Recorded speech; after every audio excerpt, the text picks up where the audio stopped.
நம்ம இது இருக்குல்ல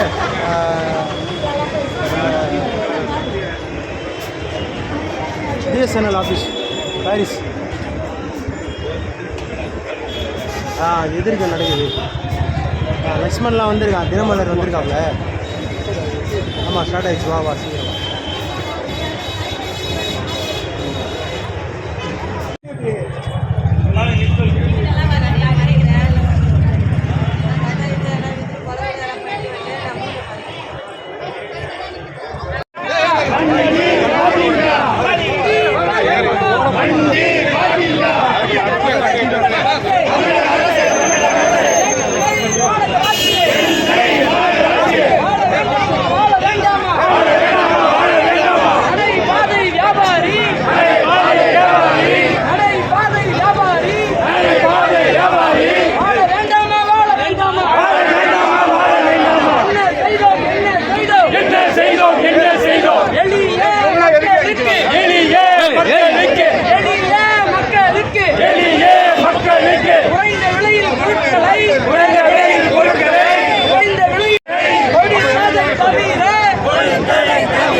சென்னை நகரம் மிக பழமையான நகரம்.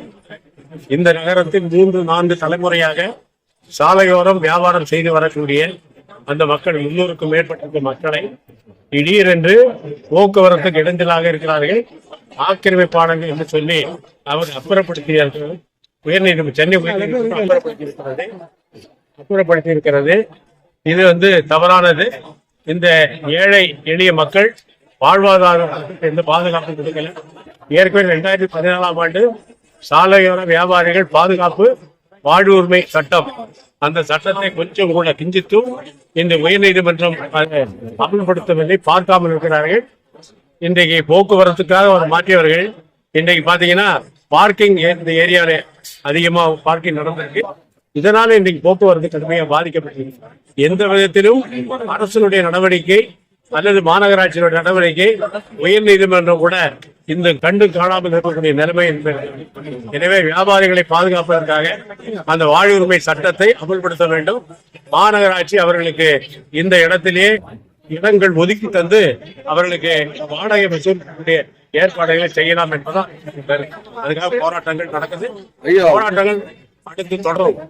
உயர்நீதிமன்றத்துல மேல்முறையீடு செய்ய வாய்ப்பு பண்ணிட்டீங்களா? பேர் சொல்லிட்டீங்க. எம்பி கிருஷ்ணன், பொதுச் செயலாளர், சென்னை மாநகர சிறுகடை வியாபாரிகள்.